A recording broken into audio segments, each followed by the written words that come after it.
ಚಿತ್ರರಂಗ ನಿಮ್ಮನ್ನು ಚೆನ್ನಾಗಿ ನೋಡ್ಕೊಂಡಿದೆ ಅಲ್ವಾ, ಅದನ್ನು ಹೇಳ್ಬಿಡಮ್ಮ ನೀನು. ಚಿತ್ರರಂಗದಲ್ಲಿ ಮಾಮೂಲು ಅವತ್ತು ಆಸ್ಪತ್ರೆಗೆ ಬಂದಾಗ ಬಂಡಿ ಮಕ್ಕಳಮ್ಮ ದೇವಸ್ಥಾನದಿಂದ ಲತಾ ಅಂತಂದ್ರು, ಲತಾ ಜಯಪ್ರಕಾಶ್, ಓಕೆ, ಅವ್ರನ್ನ ಸ್ವಲ್ಪ ಕೊಟ್ಟರು. ಆಮೇಲೆ ಜಗ್ಗೇಶ್ವರು, ಆಮೇಲೆ ಬಿರಾದರ, ಮಾಲ್ತಿ, ಸಿಕೈ, ಗೀತಾ ಚಂದ್ರು ಬಂದಿದ್ರು. ಆಮೇಲೆ ಶ್ರೀನಿವಾಸ ಮೂರ್ತಿ, ರಮೇಶ್ ಭಟ್ಟು, ನವೀನ್ ಕೃಷ್ಣ.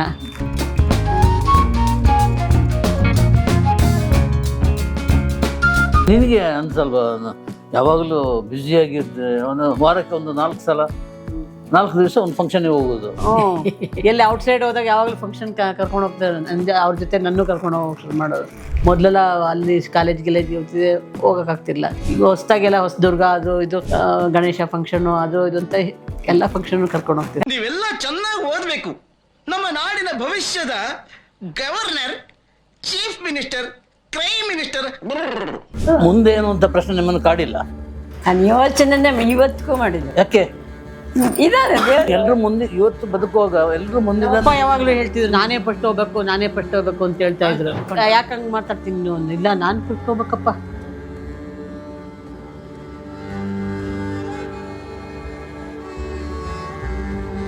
ನೀವು ಯಜಮಾನ್ರ ಒಂದು ಸಿನಿಮಾ, ಒಂದು ತುಂಬಾ ಎಂಜಾಯ್ ಮಾಡಿದ ಸಿನಿಮಾ ಯಾವುದು? ಶ್ರುತಿ ಸೇರಿದಾಗ. ಹೌದಾ?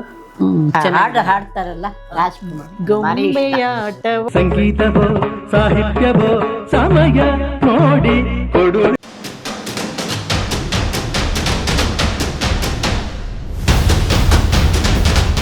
ಚಿತ್ರರಂಗ ನಿಮ್ಮನ್ನು ಚೆನ್ನಾಗಿ ನೋಡ್ಕೊಂಡಿದೆ ಅಲ್ವಾ, ಅದನ್ನು ಹೇಳ್ಬಿಡಮ್ಮ ನೀನು. ಜಯಲಕ್ಷ್ಮಿ. ಚಿತ್ರರಂಗದಲ್ಲಿ ಮಾಮೂಲು ಅವತ್ತು ಆಸ್ಪತ್ರೆಗೆ ಬಂದಾಗ ಬಂಡಿ ಮಕ್ಕಳಮ್ಮ ದೇವಸ್ಥಾನದಿಂದ ಲತಾ ಅಂತಂದ್ರು, ಲತಾ ಜಯಪ್ರಕಾಶ್, ಓಕೆ, ಅವ್ರನ್ನ ಸ್ವಲ್ಪ ಕೊಟ್ಟರು. ಆಮೇಲೆ ಜಗ್ಗೇಶ್ವರು, ಆಮೇಲೆ ಬಿರಾದರ, ಮಾಲ್ತಿ, ಸಿಕೈ, ಗೀತಾ ಚಂದ್ರು ಬಂದಿದ್ರು. ಆಮೇಲೆ ಶ್ರೀನಿವಾಸ ಮೂರ್ತಿ, ರಮೇಶ್ ಭಟ್ಟು, ನವೀನ್ ಕೃಷ್ಣ, ಹೀಗೆ ಮಾತಾಡ್ಸ್ಕೊಂಡು ಹೋದ್ರೆ ಬಂದು. ಆಮೇಲೆ ಸೌರವ್ ಕುಲಕರ್ಣಿ ಹೇಳಿದ್ರು, ಪಾಪ ಅವ್ರ ತಾಯಿ ದಿವಸ ಊಟ ಕೊಟ್ಟು ಕಳಿಸ್ತಾಯಿದ್ರು. ಅವ್ರ ತಾಯಿ, ಅವ್ರ ಕಡಂಬಿ ಗೋಪಾಲ್ ಕೃಷ್ಣ ತಿಂಡಿ ಕೊಟ್ಟು ಕಳಿಸ್ತಾಯಿದ್ರು. 5 ಸ್ಟಾರ್ ಗಣೇಶ, ಹೀಗೆ ಬರ್ಬೇಕಾದ್ರೆ ಪಾಪ ಎಲ್ಲರೂ ಸ್ವಲ್ಪ ಜನ ಊಟ ತಿಂಡಿ ಎಲ್ಲ ತೊಗೊಂಬರ್ತಾಯಿದ್ರು.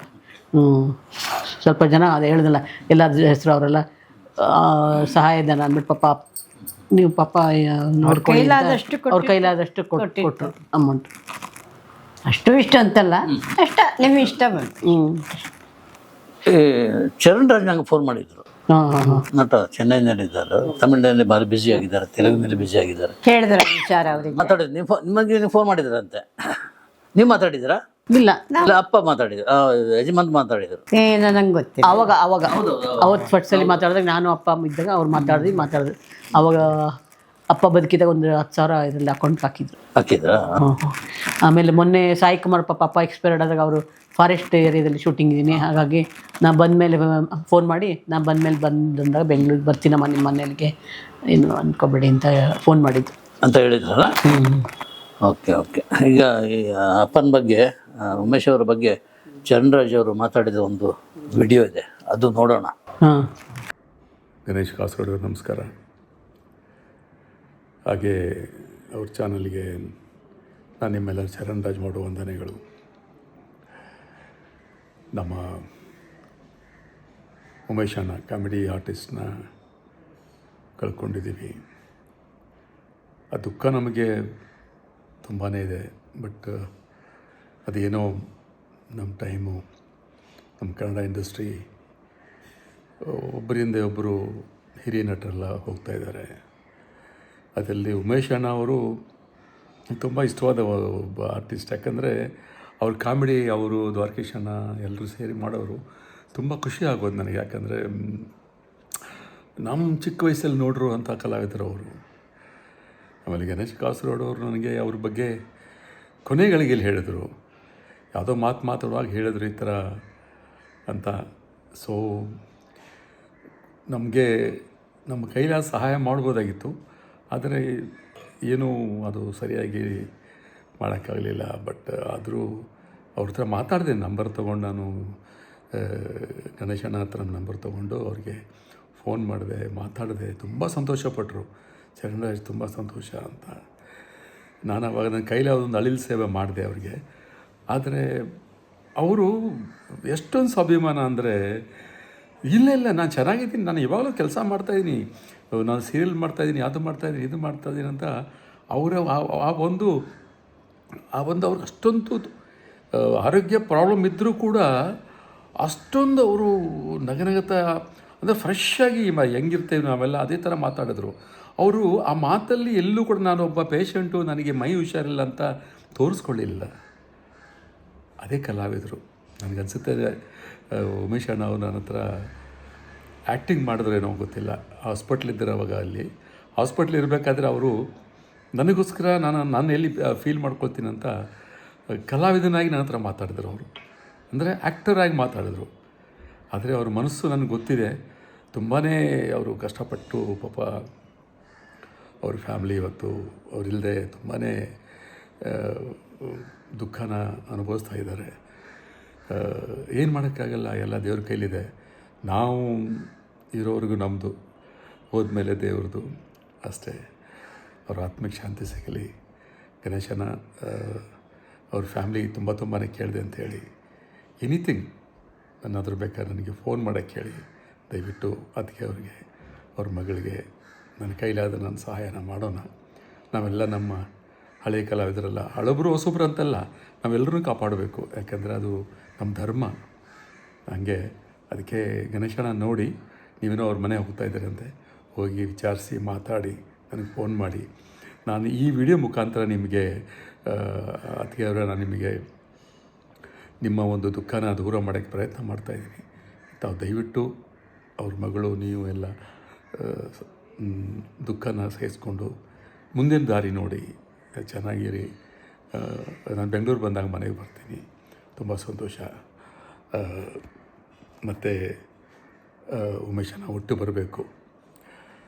ಯಾರೋ ಅವ್ರ ಮಗಳು ಬಟ್ಟೆ ಎಲ್ಲೋ ಹುಟ್ಟು ಬರ್ತಾರೆ, ಮತ್ತು ಕಾಮಿಡಿಯನ್ಗೆ ಬರ್ತಾರೆ, ನಮ್ಮ ಕಣ್ಣು ಮುಂದೆ ಮತ್ತೆ ಅವ್ರು ಆ್ಯಕ್ಟ್ ಮಾಡ್ತಾರೆ ಅನ್ನೋ ನಂಬಿಕೆ ನನಗಿದೆ.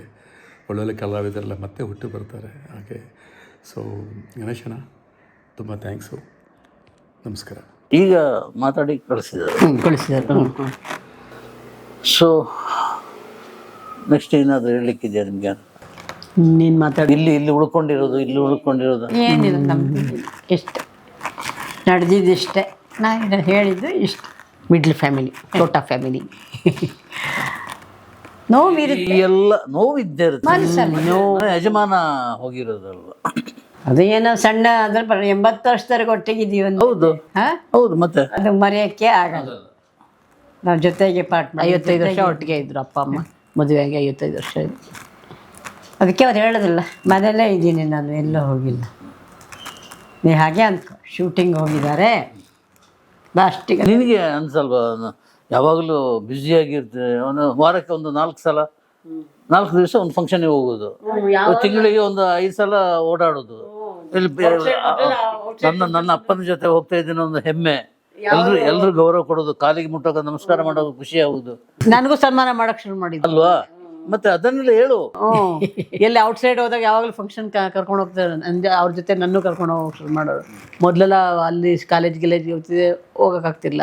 ಈಗ ಹೊಸದಾಗೆಲ್ಲ ಹೊಸದುರ್ಗ ಅದು ಇದು ಗಣೇಶ ಫಂಕ್ಷನು ಅದು ಇದು ಅಂತ ಎಲ್ಲ ಫಂಕ್ಷನ್ ಕರ್ಕೊಂಡು ಹೋಗ್ತೀವಿ. ಅದೇ ಲಾಸ್ಟ್. ಇನ್ನು ಮನೆಗೆ ಪೇಂಟ್ ಹೊಡಿತಾ ಇದ್ದಾಗ ಇಲ್ಲಿ ಪೇಂಟ್ ಇಲ್ಲಿಂದ ಹೊಡಿಯೋಕ್ಕೆ ಶುರು ಮಾಡಿದ ತಕ್ಷಣ ಹಿಂಗೆ ಹೊಡ್ಕೊಂಡು ಇಷ್ಟು ಬೇಗ ಹೊಡಿತೀಯ ಅಂದ್ರೆ ಹಿಂಗೆ ಹೊಡ್ಕೊಂಡು ಹಿಂಗೆ ಮಾಡಿ ಮೇಲೆ ಹಿಂಗೆ ವಾಪಸ್ ಬರೋದು.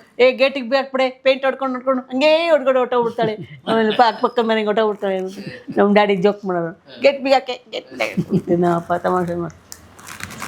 ನಾನೇ ಎಲ್ಲ ಪೇಂಟ್ ಮಾಡ್ತಿದ್ದೆ ಔಟ್ಸೈಡ್ ಬಿಲ್ಡಿಂಗ್. ಮೊದಲು ಸ್ಟಾರ್ಟಿಂಗಿಂದ ಒಳಗಡೆ ಎಲ್ಲ ನಮ್ಮ ಜೊತೆ ನಮ್ಮ ಡ್ಯಾಡಿ ಜೊತೆ ಮೊದಲು ತುಂಬ ವರ್ಷದಿಂದ ಮಾಡ್ತಾಯಿದ್ರು. ಆಮೇಲೆ ಮೊನ್ನೆ ಹೊಡೆದಾಗ ಔಟ್ಸೈಡ್ ಮಾಡೋಕ್ಕೆ ನಮ್ಮ ಡ್ಯಾಡಿಯಿಂದ ಆಗಲ್ಲ ಅಂದ್ಬಿಟ್ಟು ನಾನೇ ಫುಲ್ ಬಿಲ್ಡಿಂಗ್ ಎಲ್ಲ ಪೇಂಟ್ ಮಾಡಿದೆ. ಈ ಕಿಟಕಿ ಮನೆ ಬಾಗಿಲು ಒಂದು 6-7 ಬಾಗಿಲಿದೆ, ಎಲ್ಲ ದೇವ್ರ ಮನೆ ಬಾಗಿಲು ಎಲ್ಲ ನಾನೇ ಎಲ್ಲ ಪೇಂಟ್ ಮಾಡಿ ಶೋಕೇಸ್ಗೆ ಎಲ್ಲ ಸುತ್ತ ಫ್ರೇಮ್ ಎಲ್ಲ ನೋಡಿ ಎಲ್ಲ ಈ ಫ್ರೇಮು ಇದೆಲ್ಲ ನೀಟಾಗಿ ಪೇಂಟ್ ಮಾಡ್ತಿದ್ದೆ.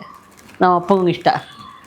ಆಮೇಲೆ ಅಂದ್ಕೊಂಡು ಇದೇ ಲಾಸ್ಟ್ ನನಗೂ ಸ್ವಲ್ಪ ತಲೆ ಗಿಮ್ಮನಕ್ಕೆ ಶುರು ಮಾಡಿದೆ. ಎಲ್ಲ ಓವರ್ ಇದಾಗುತ್ತಲ್ಲ ಸ್ಟ್ರೈನು ಎಲ್ಲ ಒಟ್ಟಿಗೆ ಮಾಡಿದೆ. ಆಮೇಲೆ ಏನು ಮಾಡಿ ಮನೆಯೊಳಗೆ ಮಾತ್ರ ಒಬ್ಬನ ಕೈಯಲ್ಲಿ ಕರೆಸಿ ಬೇರೆ ಪೇಂಟ್ ಮಾಡಿಸಿದೆ. ಅದೇ ಅಷ್ಟು ಮುಗೀತಲ್ಲ. ಸದ್ಯಕ್ಕೆ ಪೇಂಟ್ ಮಾಡೋಕೆ 10 ವರ್ಷಕ್ಕೊಂದ್ಸಲ ಪೇಂಟ್ ಮಾಡ್ತೀವಿ ನಾವು. ಒಳಗಡೆ ಇದ್ದಾಗ ನಮ್ಮದೇನು ಇರಲ್ಲ. ಈಗ ಅಕ್ಕಪಕ್ಕದ ಧೂಳು ಗಲೀಜಿಂದನೇ ಅರ್ಧ ಮನೆಯೆಲ್ಲ ಫುಲ್ಲು ಡಸ್ಟ್ ಆಗುತ್ತೆ, ಅಲರ್ಜಿ ಆಗುತ್ತೆ. ಅದು ಒಂದ್ಸಲ ಹಂಗೆ ಫಸ್ಟ್ ಒಂದ್ಸಲ ಇದು ಮಾಡಿಸಿದ್ರಲ್ಲ ಬ್ಲಡ್ ಟೆಸ್ಟ್ ಮಾಡೋ 3 ಜನ ವರ್ಷಕ್ಕೊಂದ್ಸಲ ಬ್ಲಡ್ ಟೆಸ್ಟ್ ಮಾಡಿಸಿದ್ವಿ. ಆವಾಗ ಮಾಮೂಲಿ ಏನಿಲ್ಲ ಇದಾಗಲಿ. ಆಮೇಲೆ ಏನಾದರೂ ಅದೇ ಬಯಾಪ್ಸಿ ಅಲ್ಲೊಂದು ಕಡೆ ಹೋದ್ವಿ, ಟ್ರೂ ಸ್ಕ್ಯಾನ್ಗೆ ಹೋಗಿ ಅಂದರು. ಬಯಾಪ್ಸಿ ಅಲ್ಲೋಗಿ ನೋಡಿದ ತಕ್ಷಣ ಲಿವರಲ್ಲಿ ಸ್ವಲ್ಪ ಏನೋ ಕಂಡಂಗೆ ಆಗುತ್ತೆ ಅಂದರು. ಅದಕ್ಕೆ ಟ್ರೂ ಸ್ಕ್ಯಾನ್ಗೆ ಹೋದಾಗ ಆಮೇಲೆ ಅದೇನೋ ಬಯಾಪ್ಸಿ ಮಾಡಬೇಕು, ಯಾಕಂದರೆ ಆಲ್ರೆಡಿ ಶುಗರ್ ಡಲ್ ಆಗ್ಬಿಡ್ತು, ಸದ್ಯಕ್ಕೆ ಮಾಡೋಕ್ಕಾಗಲ್ಲ. ಯಾಕಂದರೆ ಶುಗರ್ ಅದು ಅವ್ರು ಹೇಳಿದ್ರು ಬೆಳಗ್ಗೆನೇ ಖಾಲಿ ಹೊಟ್ಟೆಲಿ ಮಾಡಬೇಕು ಅಂತ. ಶುಗರ್ ಆಲ್ರೆಡಿ ಡಲ್ ಆಗಿದೆ, ಸ್ವಲ್ಪ ದಿವಸ ಆದಮೇಲೆ ಮಾಡೋಣ ಅಂತ ಅಂದರೆ ಒಂದು 3-4 ದಿವಸ ಬಿಟ್ಟು ಮಾಡೋಣ ಅಂದ್ವಿ. ಅಷ್ಟೊತ್ತಿಗೆ ಡಸ್ಟ್ ಅಲರ್ಜಿ, ಸುತ್ತಲೂ ಮನೆ ಎಲ್ಲ ಕಟ್ತಾರಲ್ಲ, ಡಸ್ಟ್ ಅಲರ್ಜಿ ಶುರು ಆಯಿತು. ಒಬ್ಬೊಬ್ಬರಿಗೆ 3 ಜನಕ್ಕೂ ಕೆಮ್ಮು ಶುರು ಆಯಿತು. ಅದೇನಾಯಿತು, ಕೆಮ್ಮು ಮುಗಿಲಿ ನೀಟಾಗಿ ನಂತರ ಫಂಕ್ಷನ್ಗೆ ಹೋದ್ವಿ. ಅಲ್ಲಿ ಹಿಂದಿನ ತಿಂಗಳು ನಾನು ಬಿದ್ದೋದೆ. ಎಲ್ಲ ಮುಗಿಯೋಷ್ಟೊತ್ತಿಗೆ ಇದ್ದಕ್ಕಿದ್ದಂಗೆ ಹೇಳಿದೆ, ಒಂದು ಸ್ವಲ್ಪ ಒಂಚೂರು ಕೋಲ್ಡ್ ಸೇರಿ ಆಯಿತು ಅನ್ನೋಷ್ಟೊತ್ತಿಗೆ ಇತ್ಲು ಮನೇಲಿ ಹೇಳಿದ್ರು, ಬಚ್ಚು ಮನೇಲಿ ಜಾರಿದ್ರು. ಹಿಂಗಾಯ್ತು. ಅಲ್ಲಿಂದ ಕತೆ ಮುಗೀತು. ಇಲ್ಲಿಗೆ ಎಂಡ್. ಮುಂದೆ ಏನು ಅಂತ ಪ್ರಶ್ನೆ ನಿಮ್ಮನ್ನು ಕಾಡಿಲ್ಲ? ನಾನು ಯೋಚನೆ ಇವತ್ತಿಗೂ ಮಾಡಿಲ್ಲ. ಯಾಕೆ? ಇದಾರೆ ಎಲ್ರು ಮುಂದೆ ಇವತ್ತು ಬದುಕುವಾಗ ಎಲ್ರು ಮುಂದೆ ಅಪ್ಪ ಯಾವಾಗಲೂ ಹೇಳ್ತಿದ್ರು, ನಾನೇ ಫಸ್ಟ್ ಹೋಗ್ಬೇಕು ಅಂತ ಹೇಳ್ತಾ ಇದ್ರು. ಯಾವಾಗಲೂ ಯಾಕೆ ಹಂಗೆ ಮಾತಾಡ್ತೀನಿ ನೀನು? ಇಲ್ಲ, ನಾನು ಫಸ್ಟ್ ಹೋಗ್ಬೇಕಪ್ಪ. ಮೊದಲಿಂದ ಅವರು ತಾನು ಮೊದಲು ಅಂತ, ಅಂದರೆ ಮನೇಲಿ ಏನು ಹೇಳಿದ್ರು ತಾನು ಹೇಳ್ದಂಗೆ ಇರಬೇಕು, ತಾನು ಹೇಳ್ದಂಗೆ ನಡಿಬೇಕು ಅಂತ. ಈಗ ಔಟ್ಸೈಡ್ ಎಲ್ಲ ಫಂಕ್ಷನ್ಗೆ ಹೋದಂಗೆ ಮಾತಾಡ್ಬಿಡ್ತಿದ್ರು, ಏನಾದ್ರು ತಪ್ಪು ಮಾತಾಡಿ ಅಂದ್ಬಿಟ್ಟು ಅಲ್ಲಿ ನೋಡೋರು, ತಪ್ಪು ಮಾತಾಡ್ದೆ ಇಲ್ಲ ಅಂದ್ಬಿಟ್ಟು ಮಾತಾಡ್ತಿದ್ರು. ಯಾಕೆಂದರೆ ಮಾತಾಡ್ಬೇಕಾದ್ರೆ ಏನಾದ್ರು ತಪ್ಪಾಯ್ತಾ ಅಂತ ಅವ್ರಿಗೆ ಅನ್ಸೋದು. ಮತ್ತು ಕೊನೆಗೆ ಯಾಕೆಂದರೆ ತಾನೇ ಹೇಳ್ತಿದ್ದೆ, ನಾನೇ ಇದು ಅಂತ ನೀನು ಅನ್ಕೋತೀನಿ, ಮಾತಾಡ್ಬೇಕಾದ್ರೆ ನೋಡ್ಬಿಟ್ಟು ಯೋಚನೆ ಮಾಡೋ ಅಂತ ಅವ್ರು ಯಾವಾಗಲೂ ಹೇಳ್ತಾ ಇದ್ವಿ. ಅದಕ್ಕೆ ಕೇಳ್ತಾ ಇದ್ದೆ, ನಾನು ಸರಿಗೆ ಮಾತಾಡ್ತಾ ಇದ್ದೀನ ಇಲ್ವಾ ಏನೋ ಅಂತ. ಅದಿಷ್ಟು ವರ್ಷದ ನಂತರ ಅಲ್ವಾ? ಯಾಕೆಂದರೆ ಮಾತಾಡ್ಬೇಕಾದ್ರೆ ಈಗ ಟಿ ವಿಲಿ ದಿವಸ ನೋಡ್ತಿರ್ತಾರೆ, ಮಾತೇ ಮುತ್ತು ಮಾತೇ ಕುತ್ತು. ನಾವು ನಾನು ಮಾತಾಡೋ ಇದನ್ನು ಹುಷಾರಾಗಿ ಮಾತಾಡಬೇಕು ಜೀವನದಲ್ಲಿ. ಯಾಕೆಂದರೆ ಒಂದ್ಸಲಿ ಬಾಯಿ ತಪ್ಪು ಮಾತಾಡ್ಬಿಟ್ರೆ ಮುಗ್ದೋಯ್ತು, ಅದೆಲ್ಲ ಪ್ರಸಾರ ಆಗುತ್ತೆ. ಜನಗಳು ಏನು ಅನ್ಕೋತಾರೆ, ಇಷ್ಟು ವರ್ಷ ಹಿಂಗೆಲ್ಲ ಇರ್ತೀರ, ಏನೋ ಒಬ್ರಿಗೆ ಬೈದು ಅಂದ್ಬಿಟ್ರು, ಕೆಟ್ಟದಾಗ ಅಂದ್ಬಿಟ್ರೆ ಏನು ಅನ್ಕೋತಾರೆ ಜನ. ಯಾವಾಗಲೂ ನಾವು ಕೇಳ್ತಾ ಇದ್ದೀವಿ, ಯಾವಾಗಲೂ ಯೋಚನೆ ಮಾಡಿ ಮಾತಾಡಬೇಕು. ಮನೇಲಿ ನಾವಿಬ್ಬರಿಗೆ ಬೈದಂಗಲ್ಲ ನಿನಗೆ, ಹೊರಗಡೆ ಎಲ್ಲಾರು ಅಂದರೆ ಬೈಸ್ಕೊತೆ ಅಲ್ವಾ, ನಾವು ಹೇಳ್ತಾ ಇದ್ವಿ. ಯಾಕೆಂದ್ರೆ ನೀವು ಹೆಂಡತಿ ಕಿತ್ತಾಡ್ತೀರಿ ಜಗಳ. ಮನೇಲಿ ನೀವು ನಮ್ಗೆ ಬೈದಂಗೆ ಎಲ್ಲ ಬೈದ್ರೆ ಸುಮ್ಮನೆ ಇರ್ತಾರೆ, ನೀವು ಮಾತಾಡ್ಬೇಕಾದ್ರೆ ಯೋಚನೆ ಮಾಡಿ ಮಾತಾಡಬೇಕು ಅಂತ. ಆಯ್ತಮ್ಮ ನಿನ್ನ ಕೇಳ್ಬಿಟ್ಟು ಮಾತಾಡ್ತೀನಿ ಇನ್ಮೇಲೆ ಅಂತ ಇದ್ರು. ಈಗ ನಾನು ಅಮ್ಮಂತ್ರ ಮಾತ್ರ ಪ್ರಶ್ನೆ ಕೇಳಿದೆ, ಅಮ್ಮ ಮಾತ್ರ ಉತ್ತರ, ನೀವು ಉತ್ತರ ಸೈಲೆಂಟಾಗಿ ಉತ್ತರ. ಈಗ ಇದು ಚಿತ್ರರಂಗ. ಅವರ ಯೌವನದಲ್ಲಿ ಕೆಲವು ಹುಡುಗಿಯರು ಚಂದದ ಸಿನಿಮಾದವರೆಲ್ಲ ಚೆಂದಾಗಿರ್ತಾರೆ, ಬರ್ತಾರಲ್ಲ, ಬಂದಾಗ ಒಂದು ಸಂಬಂಧ, ಒಂದು ಗಾಸಿಪ್ಪು ಅದೇನು ಬಂದಿರಲಿಲ್ವಾ? ಅದೇ ನನ್ನ ಹತ್ರ ಏನಿಲ್ವಲ್ಲ, ನನ್ನ ಹತ್ರ ಏನು ಬಂದಿಲ್ಲ, ಯಾರು ಹೇಳೂ ಇಲ್ಲ. ನಮ್ಮ ಯಜಮಾನ್ರು ಮಾಡ್ಕೊಂಡು ಸುದ್ದಿ ನಿಮಗೆ ಮುಟ್ಟಿಲ್ವಾ? ಮುಟ್ಟಿದ್ರೆ ನಾವು ಸುಮ್ಮನೆ ಇರ್ಬೇಕಾಗುತ್ತೆ. ಯಾಕೆಂದ್ರೆ ಏನು ಮಾಡೋಕ್ಕಾಗುತ್ತೆ, ಹೋಗಿ ಜಗಳ ಮಾಡೋಕ್ಕಾಗುತ್ತೆ. ಅವ್ರದ್ದು ಏನಾದರೂ ಬಂದಿದೆಯಾ? ಬಂದಿಲ್ಲ, ಆದ್ರೂ ನಾನು ತಿಳಿದ್ರು, ಮನಸ್ಸಿಗೆ ತಿಳಿದ್ರು ಸುಮ್ಮನೆ. ಚಂದದಲ್ಲ, ಯಜಮಾನ್ರು ತುಂಬ ಚಂದ ಇದ್ದಾರೆ.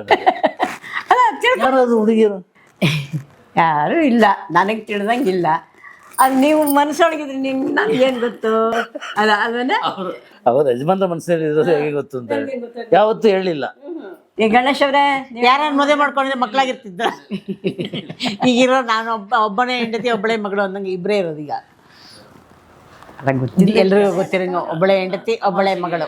ಮಾತಾಡ್ತಾ ಕೇಳಿದೆ ಅಷ್ಟೇ. ನಂಗೇನು ಅನುಮಾನ ಇದ್ರೆ ಹಿಂದೆ ಹೋಗ್ತಿದ್ದೆ ಮನೆ ಬಿಟ್ಟು. ಏನಪ್ಪ ಕರೆಕ್ಟಾ? ಅನುಮಾನ ಇದ್ರೆ ಮಕ್ಕಳನ್ನೆಲ್ಲ ಬಿಸಾಕ್ಬಿಟ್ಟು ನನ್ನ ಗಂಡನೇ ಬೇಕೊತಿದ್ದೆ. ಏನು ಮಾಡ್ತಾರೆ ನನ್ನ ಗಂಡ? ಮೊದಲೆಲ್ಲ ಅಲ್ಲಿ ಮಾಗಡಿ ರೋಡ್ ಒಟ್ಟಿಗೆ ಪಿಕ್ಚರ್ ನೋಡೋಕೆ ಹೋಗ್ತಿದ್ವಿ. ಅಂಜನ್ ಟಾಕೀಸು, ಶಾಂತಲಾ ಟಾಕೀಸು, ಪ್ರಸನ್ನ ಎಲ್ಲ 4 ಜನ, ಅಪ್ಪ ಅಮ್ಮ ಅಣ್ಣ ನಾನು ಎಲ್ಲ 4 ಜನ ಪಿಕ್ಚರ್ ನೋಡ್ತೀವಿ. ಆಮೇಲೆ ನವರಂಗ ಬರ್ತಾ ಇದ್ವಿ. ಆಮೇಲೆ ಬರ್ತಾ ಎಲ್ಲಿ ಬ್ಯುಸಿ ಆಗ್ಬಿಟ್ರು, ಸಿನಿಮಾ ನೋಡೋಕೆ ಹೋಗೋಕ್ಕಾಗಲಿಲ್ಲ, ಮನೆಯಲ್ಲೇ ಬಿದ್ದು. ನೀವು ಯಜಮಾನ್ರ ಒಂದು ಸಿನಿಮಾ, ಒಂದು ತುಂಬಾ ಎಂಜಾಯ್ ಮಾಡಿದ ಸಿನಿಮಾ ಯಾವುದು? ಶ್ರುತಿ ಸೇರಿದಾಗ. ಹೌದಾ? ಹಾಡು ಹಾಡ್ತಾರಲ್ಲ ರಾಜ್ಕುಮಾರ್, ಎಸ್, ಹಿಂದ್ಗಡೆಯಿಂದ ಅಲ್ವಾ, ಬ್ಯಾಕ್ ಗ್ರೌಂಡ್ ನಲ್ಲಿ ಹಾಡೋದು ರಾಜ್ಕುಮಾರ್ ಹಾಡೋದು, ಲಿಪ್ ಮೂವ್ಮೆಂಟ್, ಅದು ಆಕ್ಟಿಂಗ್ ಅವ್ರದ್ದು. ಕುಡಿಯೋದು ಶರ್ಬತ್ ಕಿರ್ಬತ್ತದೆ ಕುಡಿತಾರಲ್ಲ, ತಿಳಿಸಾರು. ಇದು ಎಲ್ಲಿ ನೋಡಿದ್ರಿ ಸಿನಿಮಾನ? ಇದೆಲ್ಲ ನೋಡಿದ್ರೆ ಟಿವಿಲಿ ಟಿವಿಯಲ್ಲಿ ನೋಡಿದ್ರಿ? ಪಕ್ಕದಲ್ಲಿ ಯಜಮಾನ್ರು ಇದ್ರ? ಇಲ್ಲ ಇಲ್ಲೇ ಒಟ್ಟಿಗೆ ನೋಡ್ವಿ ಕುತ್ಕೊಂಡು. ಒಟ್ಟಿಗೆ ನೀವು 3 ಜನ ಒಟ್ಟಿಗೆ ನೋಡಿದ ಸಿನಿಮಾ ಯಾವುದು ನೆನಪಿದೆಯಾ? ಅವಾಗೆಲ್ಲ ಚಿಕ್ಕವರಿದ್ದಾಗ ನೋಡಿದ್ವಿ. ಆಮೇಲೆ ಆಮೇಲೆ ಹೊರಗಡೆ ಹೋಗೋಕ್ಕಾಗಲಿಲ್ಲ. ಮನೆ ಬಂದಾಗಿಂದ ಹೊರಗಡೆ 3 ಜನ ಅವ್ರು ಬ್ಯುಸಿ ಆದ್ರು, ನಾವು ಮನೆ ಕುತ್ಕೊಳ್ಳೋಕೆ ಶುರು ಮಾಡಿದ್ವಿ. ಅವಳು ಕಾಲೇಜು ಗೀಲೇಜು ಅದು ಆಯ್ತು. ನನ್ನ ಮಗ ಸತ್ತೋಗ್ಬಿಟ್ಟ, ಎಲ್ಲ ಮುರ್ಕೊಂಡು ಸುಮ್ಮನೆ. ಇನ್ನು ಅಪ್ಪ ಹೊರಗಡೆ ಹೋದಾಗ ಇದ್ದೇ ಇದೆಯಲ್ಲ, ಮನೆ ಇದೆಲ್ಲ ಜವಾಬ್ದಾರಿ ನಾವು ನೋಡ್ಕೋಬೇಕು. ಮೊದಲಿಂದ ನಮ್ಮ ಅಪ್ಪಗೆ ಅಷ್ಟು ಜವಾಬ್ದಾರಿ ಕೈಯಲ್ಲಿ ಹೊತ್ಕೊಂಡಿಲ್ಲ. ಬರೀ ಶೂಟಿಂಗ್ ಹೋಗೋ ಜವಾಬ್ದಾರಿ ಬಿಟ್ಟರೆ ಮನೆ ಜವಾಬ್ದಾರಿ ಎಲ್ಲ ನನಗೆ ಕೊಟ್ಬಿಡೋರು. ಅಲ್ಲೋ ಇದು ಮಾಡಿ ಕಟ್ಕೊಂಬ, ಅದು ತಗೊಂಬ, ಇದು ತಗೊಂಬ, ಪ್ರಾವಿಷನ್ ತಗೊಂಬ. ಒಟ್ಟಿನಲ್ಲಿ ಗಂಡು ಮಗನಾಗಿ ಇದ್ದಿ. ರೇಷನ್ ತಗೊಂಬ. ಮೊದಲೆಲ್ಲ ರೇಷನ್ ಅಂಗಡಿಯಲ್ಲಿ ಕುತ್ಕೊಂಡು ಕ್ಯೂ ಅಲ್ಲಿ ಕುತ್ಕೊಂಡು ಸೀಮೆಣ್ಣೆ, ಅಕ್ಕಿ, ಬೇಳೆ ಅನ್ನಂಗೆ ಎಲ್ಲ ತರ್ತಿದ್ವಿ. ಆಮೇಲೆ ರೇಷನ್ ಸುಮಾರಾಗಿದೆ, ಅಕ್ಕಿ ಗೊತ್ತಾಯ್ತು. ನಮ್ಮಪ್ಪ ಬೇಡ ತರಬೇಡ ಅಂದರು. ಸೀಮೆಣ್ಣೆಗೋಸ್ಕರ ಮಾತ್ರ ಹೋಗ್ತಾ ಇದ್ವಿ. ಎಲ್ಲರೂ ಹೇಳ್ತಾರೆ. ಆಮೇಲೆ ಸೀರಿಯಲ್ ಸೇರ್ಕೊಂಡ್ವಲ್ಲ 2004ಕ್ಕೆ, ಆಗಲೂ ನಾನೇ ಸೀಮೆಣ್ಣೆಗೆ ಹೋಗ್ತಾ ಇರ್ತೀನಿ. ಎಲ್ಲರೂ ಹೇಳ್ತಾಯಿದ್ರು ಇವಾಗಲೂ ನೀನೇ ಬಂದು ಸೀಮೆಣ್ಣೆ ಹೋಗ್ತೀಯ. ಹೌದು, ನಮ್ಮನೆ ಕೆಲಸ ತಾನೇ. ಹಂಗಂತ ಶೂಟಿಂಗ್ ಹೋಗ್ತೀನಿ ಅಂದ್ಬಿಟ್ಟು ಶೂಟಿಂಗ್ ಬಿಡುವಿದಾಗ ಸೀಮೆಣ್ಣೆ ತರಲೇಬೇಕು ಊಟಕ್ಕೆ. ಬೇರೆ ಯಾರನ್ನ ಕೆಲಸದವ್ರು ಕೇಳಬೇಕು? ನಮ್ಮನೆ ಕೆಲಸದವ್ರು ನಾನು ಇಟ್ಕೊಂಡು ನಮ್ಮನೆ ಕೆಲಸ ನಾವೇ ಮಾಡ್ಕೋತೀವಿ. ಸೀಮೆಣ್ಣೆನೋ ಅಕ್ಕಿನೋ ಏನೋ ಒಟ್ಟಿನಲ್ಲಿ ಸಕ್ಕರೆ ನಾವೇ ಹೋಗೋದು ತರೋದು.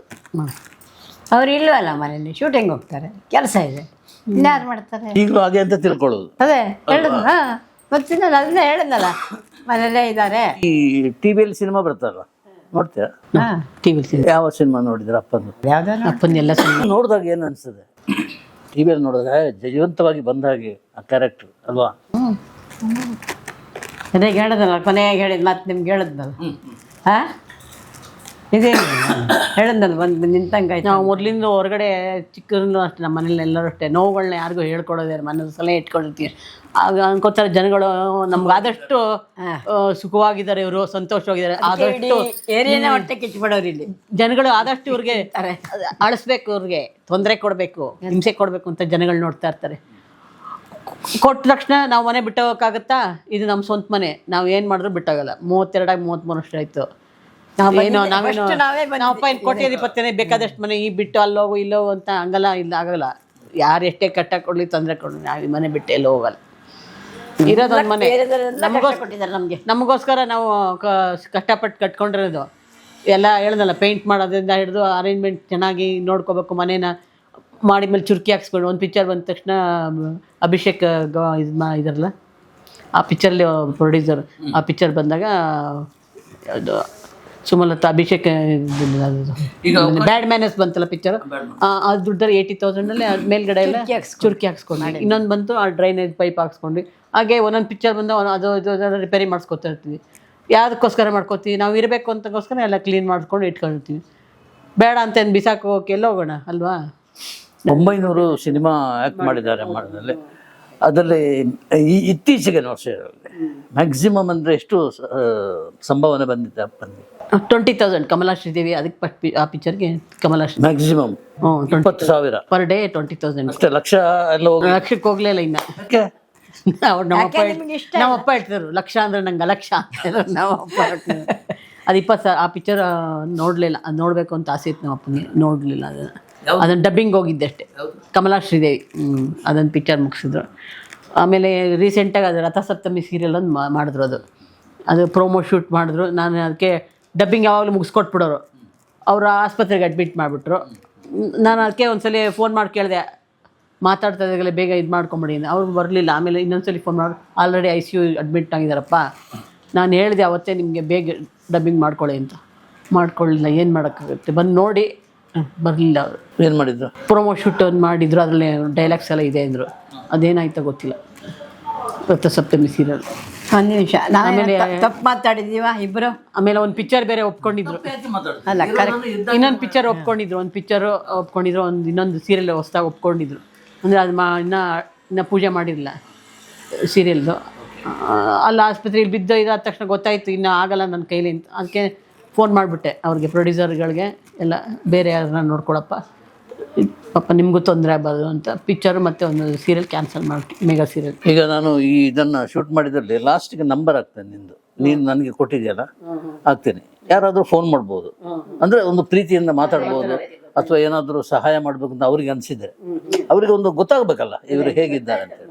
ಅಂಥ ಸಂದರ್ಭದಲ್ಲಿ ರೆಸ್ಪಾನ್ಸ್ ಮಾಡ್ಬೋದು. ಅವಳೇ ಮಾತಾಡೋದು. ನಂಬರ್ ಹಾಕ್ತೀನಿ. ಉಮೇಶ್ ಅವರ ಇದು ಮಗಳು ಜಯಲಕ್ಷ್ಮಿ ಅವರ ನಂಬರ್ ಇಲ್ಲಿ ಬರ್ತಾ ಇದೆ. ನಿಮ್ಮ ಅನಿಸಿಕೆ ತಿಳಿಸಿ. ನೀವು ಆಮೇಲೆ ಅದು ಮಾತ್ರ ಅಲ್ಲ, ಬರೀ ಅನಿಸಿಕೆ, ಪ್ರೀತಿ, ವಿಶ್ವಾಸ, ಅದರ ಜೊತೆಲಿ ಏನಾದರೂ ಆರ್ಥಿಕ ಸಹಾಯ ಅಂತ ಏನಾದರೂ ಮಾಡೋದಿದೆ ನಿಮಗೆ ಅನಿಸ್ಬೇಕು, ಇದು ನನ್ನ ಕುಟುಂಬ. ಸೊ ಇವರು ಉಮೇಶ್ ಅವರು ಬೇರೆಯವರಲ್ಲ, ದೊಡ್ಡ ಕರ್ನಾಟಕದಲ್ಲೇ ಅಲ್ಲ, ಇಡೀ ಇಂಡಿಯಾದಲ್ಲೇ ದೊಡ್ಡ ಕುಟುಂಬವನ್ನು ಬೆಳೆಸಿದವರು ಉಮೇಶ್ ಅವರು. ಸೊ ಅವರಿಗೆ ಆರ್ಥಿಕವಾಗಿ ಏನಾದರೂ ಸಹಾಯ ಮಾಡಬೇಕು ಅಂತ ಅನಿಸಿದರೆ ಕಳಿಸಿಕೊಡಿ. ಅವರು ನೀವು ಕಳಿಸಿದ ಹಣನ ಬೇರೆ ಯಾರೋ ಕೊಟ್ಟಿದ್ದಾಗೆ ಅವರು ಯೋಚನೆ ಮಾಡಲ್ಲ, ನಮ್ಮ ಕುಟುಂಬದ ಒಬ್ಬ ಸದಸ್ಯ ಕೊಟ್ಟಿದ್ದಾರೆ ಅಂತ ಅವ್ರು ಸ್ವೀಕರಿಸ್ತಾರೆ. ಸೊ ಇದು ನನ್ನ ರಿಕ್ವೆಸ್ಟ್ ನಿಮಗೆ. ಸೊ ಮಾತಾಡಿದ್ರಿ, ನಿಮ್ಮ ಒಳ ನೋವನ್ನು, ಈಗಿರುವ ಮಧ್ಯದಲ್ಲಿ ನಡೆದಂಥ ಖುಷಿ ವಿಚಾರಗಳನ್ನು ಹಂಚಿಕೊಂಡಿದ್ದೀರಿ. ಅವರೇ ಹೇಳಿದ ಹಾಗೆ ಇಲ್ಲೇ ಇದ್ದಾರೆ ಎಲ್ಲೋ ಅಲ್ವಾ, ನಮ್ಮೆಲ್ಲರ ಮನಸ್ಸಿನಲ್ಲಿ ಇದ್ದಾರೆ. ನಾವು ಹೇಳಿದ್ರೆ ಅವ್ರು ಕೇಳಿಸ್ಕೋತಾರೆ, ಬಟ್ ಅವ್ರಿಗೆ ಹೇಳಲಿಕ್ಕಾಗಲ್ಲ, ನಮ್ಗೆ ಕೇಳಿಸ್ಕೊಳ್ಲಿಕ್ಕಾಗಲ್ಲ ಅಂತ ಒಂದು ಸ್ಥಿತಿಯಲ್ಲಿ. ಹಾಗೆ ಮುಂದೆ ನಾವೂ ಅಷ್ಟೇ ಅಲ್ವೇ. ಸೊ ಎಲ್ಲಿಗೆ ನಮ್ಮ ಮಾತುಕತೆಯನ್ನು ಮುಗಿಸಿ ಮುಂದೆ ಯಾವತ್ತಾದರೂ ನನಗೆ ಮಾತಾಡಬೇಕು ಅಂತ ಅನಿಸಿದಾಗ ನನಗೊಂದು ಕಾಲ್ ಮಾಡಿ. ಹಾಂ, ಇನ್ನೂ ಏನಾದರೂ ಮಾತಾಡಬೇಕು ಅಂತ ಹೇಳಿದರೆ ಮಾತಾಡ್ಬೋದು. So thank you. ತಮಗೂ ಧನ್ಯವಾದಗಳು. ಇಷ್ಟೊತ್ತರ ನಮ್ಮ ಹತ್ರ ತನಕ ನಮ್ಮ ಜೊತೆಗೆ ಮಾತಾಡೋಕ್ಕೆ ತುಂಬ ಧನ್ಯವಾದಗಳು. ನಾವೇನಾದ್ರು ತಪ್ಪಿಗೆ ಮಾತಾಡಿದರೆ ಏನಾರಿದ್ರೆ ಕ್ಷಮಿಸ್ಬಿಡಿ. Thank you. ನಮಸ್ಕಾರ. ಖ್ಯಾತ ಹಾಸ್ಯ ನಟ ದಿವಂಗತ MS ಉಮೇಶ್ ಕುಟುಂಬಕ್ಕೆ ಆರ್ಥಿಕ ಸಹಾಯ ನೀಡಲಿಚ್ಛಿಸುವವರು ಅವರ ಮಗಳು ಜಯಲಕ್ಷ್ಮಿ ಉಮೇಶ್ ಅವರ ಕೆಳಗೆ ನಮೂದಿಸಲಾದ ಮೊಬೈಲ್ ನಂಬರ್ ಅನ್ನು ಸಂಪರ್ಕಿಸಬಹುದು.